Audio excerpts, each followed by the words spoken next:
Adam Malonis, CEO and founder of Chew. Thank you for joining us in the Evoke studio today. From what you've presented here, what is the one thing you hope delegates take away? I think it's probably the least technical, least scientific, is really cut through the nonsense, get beyond the trends. Just because you can doesn't mean you should. Have people think, have people root that particular thinking in good, sound science, cultural movements, all of those sorts of things. Don't get swept up in the trends. Don't do it just because someone else told you to do it. Look for the story behind the story. Don't think if you say AI or blockchain and all of those things enough times and throw in a couple of little ecosystems that people are going to be more likely to believe you. Do things because you believe that it makes a difference.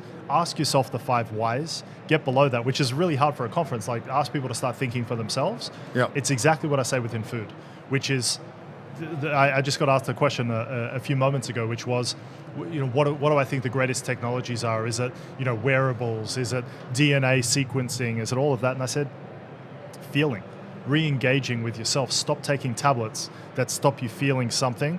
Eat something or drink something and feel something. And if that thing is good, do more of it. If that thing is bad, do less of it. And let's get away from these, the notion of trends. Well, I'm scared then to use a label because one that comes up then is personalised nutrition. Yes. And it seems to be quite central though to Yep. what you were doing about, because that's tied into how you feel. So, Yes. So those who don't know about personalised nutrition, what is it? So in concept, I absolutely fundamentally agree with personalized nutrition. But personalize the technology that you're going to utilize. Use those other things as a guide. Now I've done all the genetic testing, all that sort of stuff, because that's what all the cool kids do. But the reality is, personalize to the point where you're actually personalizing it. You're feeling what is it, but not. Again, I've got a lot of friends in this particular space, so I want to be a little careful not to lose them all in one interview. But the reality is, we run the risk of bucketing people. There are a lot of companies, in order to scale something customized down to the individual is next to impossible, right? Unless you're making your own food at home for yourself every single day and you're eating nothing that's processed, which is idealistic. It's the way that I would love this world to be one day, but the reality is it's not heading in that direction, so we need to go where the consumers are. So personalized nutrition, we need to get away from bucketing people in 7 to 10 buckets. Because if you put people in 7 to 10 buckets and say, this is your particular nutritional needs or profile according to what we can actually scale, we reject the fact, or we are running the risk of thinking that those outlying things are not the things that are going to completely contradict the things that you thought you were doing for those particular reasons. And really, frankly, in many cases, people are taking these things as snake oil, right? I believe if I do this thing and someone told me just because of my DNA, you're going to tell all your friends, you're going to think it's working. And unless you're in America, in which the placebo effect in America is actually on the rise, unless you're in America, those things don't particularly work sometimes for people who are those outliers. So you talk about scalability there too. You can't cater for every single person, but you're obviously drilling down into smaller and smaller markets. There's a point where it's got to stop and be cost ineffective. Yeah, I mean, look, for us, we call this the democratization of good food, right? I think, small thinking is for small people. I'm 6'5", so it doesn't really come naturally to me. So for us, we're not interested in a $1 million, $10 million, $100 million a year company. That's uninteresting to us. We want to build things that scale to the billions of people. So therefore, look for those underlying golden threads that run through everything, and then customize by region of the world to make sure that they're adapting it according to their tastes and their potential nutrition deficiencies. Not starting too small and going after these uber rich pockets who are the early adopters, but then you're making noise on the fringe, but you're not making an impact in the population. Describe then how that works in Chew, your organisation. Yeah, so I mean, I've started a whole bunch of companies, and deliberately, once upon a time I used to wiggle my finger at all large companies and say, you guys are the root of all evil. It's a David versus Goliath battle, and David is the hero in the battle.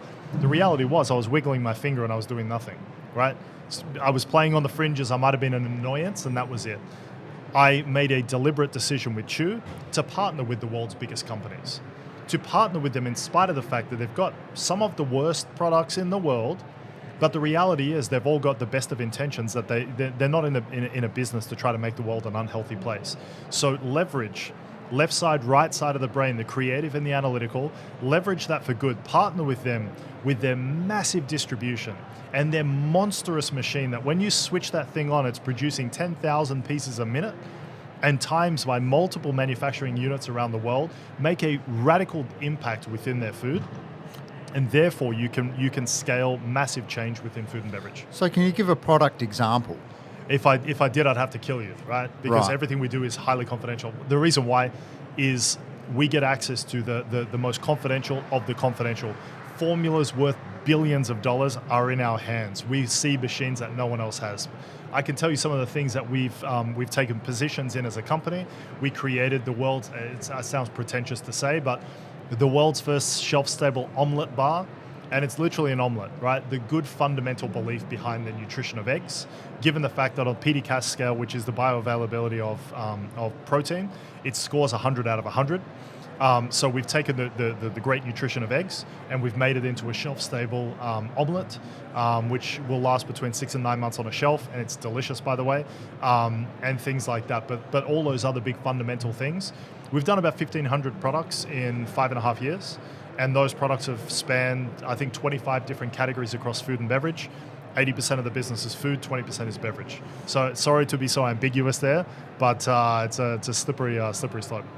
So I've read that you like to challenge pretty much everything that comes before it. Actually, no, in fact, I don't.